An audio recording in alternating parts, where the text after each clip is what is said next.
Hello, candle lovers. Thank you for joining me today. My name's Greg. This is all Aboot Candles. Let's get right into today's candle review. Something a little bit different for us today. This is a donut shop from DW Home. I picked this up at either a Winners or a Marshall's. I think it was a Winners for about $8 or $9. It was on clearance at the end of summer last year. I do like the cute lid on there, but you know those tags that they put on these candles? It's always so hard to get that residue off, and it drives me crazy. But anyways, it was a tag that said like $8. So I wasn't that mad at that. I do like trying DW candles once in a while. I know that they get a really, really bad reputation, and for the most part, that's really justified. For the most part, DW does not put out very good candles. I feel like a lot of what they do is meant to be style over substance, you know? Really interesting shapes, vessels, colors, like really odd, fancy looking candles that don't really deliver much when it comes to performance, fragrance, strength and throw, etc. However, I have found over the years that their candles that do tend to actually perform a little bit are quite oftentimes they're more simple candles that are like a 20-ounce candle with 2 wicks in them. These are the only candles that I really tend to buy from them on a regular basis, and I only ever buy them on clearance. Like I said, this one I got at like a Winners or something for about $8, but if you were to buy this off of the website, they're asking $33 for it, which is complete robbery. Let me tell you that. However, there were some things about this candle that were actually pretty good. Let's get into the fragrance. On the website, they do have a little blurb about the fragrance. It says, deliciously sweet donuts sprinkled in sugar and topped with salted caramel drizzle and crunchy caramel chunks. A little bit redundant. I have to tell you that those scent notes really do not describe what I'm picking up on when I smell this candle. These scent notes make it sound way more sweeter than this candle actually is. The candle is quite different than what you would expect from like a donut candle from Bath and Body Works or from Homeworks. This really does smell more like a donut shop or like a bakery than it does like a sugary, like gourmand candle. It's not like a cider donut. There's no apple note in here. And also, I don't really pick up on much sugar either. This strikes me more as like the type of donut that, oh gosh, I don't know what this type of donut is called, but you know those donuts that aren't really very sweet at all, and they're actually kind of dry? Are those like sour cream donuts? It's like an old school kind of donut that like our grandpas would eat, and it smells like those donuts like being fried in a fryer, if that makes any sense. I don't really pick up on like a sweet sugariness in this candle at all. It's actually quite dry and very starchy, and there's a caramel note in there, but it's not a really sweet, like top heavy caramel note.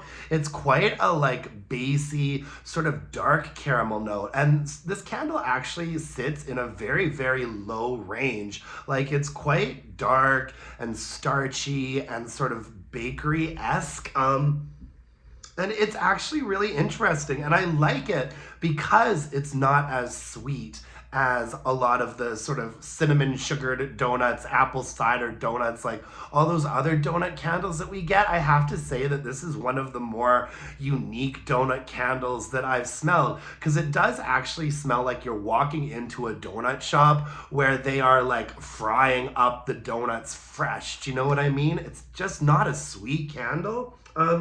Basically, there's like a starchiness, a bit of a dryness, and a bit of like a warm and dark like caramel note. And I actually kind of like it. I like it because it is like, it's like a donut bakery scent that's like in a much lower range and kind of like dry. Like it's kind of more like I'd probably call it like an old-fashioned donut shop. You know what I mean? Anyway, this candle is 2 wicks, 56 hours of burn time. It's only 15.3 ounces. And performance-wise, the first half of the candle did pretty well, but the last half of this candle just got so gross and dirty and sooty, which is kind of a bummer because after I had burned it like 2 or 3 times, I was like, oh, DW Home, this is actually like a pretty decent candle. But then once I got past like this point here, what would happen is I would light the candle, and as soon as it started to sort of pool out and project some fragrance, it started getting sooty, and it got really, really sooty. And the last half of this candle performed so badly that I actually put it outside and let it burn outside for the rest of its life, because I kind of wanted to see just how bad it was going to burn.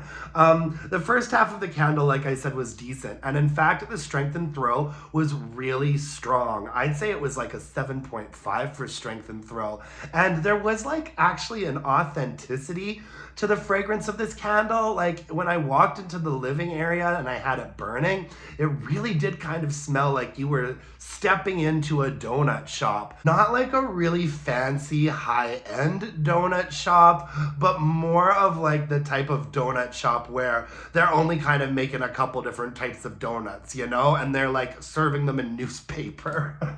It kind of was more that kind of vibe. But yeah, there was actually some strength and some throw to this candle. It was like a 7.5, one of the strongest candles that I've burned from DW Home before, and I did enjoy about the first half of it. Unfortunately, probably around the 4th burn, I noticed after it had pooled out, I saw soot coming off of it in a pretty bad way, and I was like, so I blew it out, lit it again a couple days later, and I noticed that as soon as the candle finally started to pool out and project some fragrance, it would also start sooting. And I've burned quite a few DW Home candles before, and while they usually lack in terms of like strength and throw, they're not usually super dirty burns. This is one of the dirtiest burning DW Home candles that I've ever had. I mean, just look at how gross that is. And I mean, I'm taking care of things, like I'm trimming wicks, I'm not letting them burn for longer than 2 or 3 hours. There was absolutely nothing I could do to avoid this just turning into a chimney. So it spent the last half of its life outside. I didn't care enough about the fragrance to want to like lamp it or crock it, and I kind of just wanted to see how gross and sooty it was going to get, and well, it certainly did. Absolutely not a repurchase for me or a recommendation for you.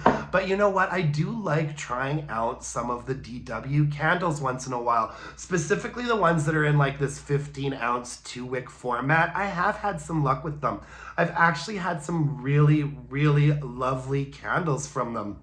I do have a DW Home candle playlist if you want to look back at some of the older reviews that I've done.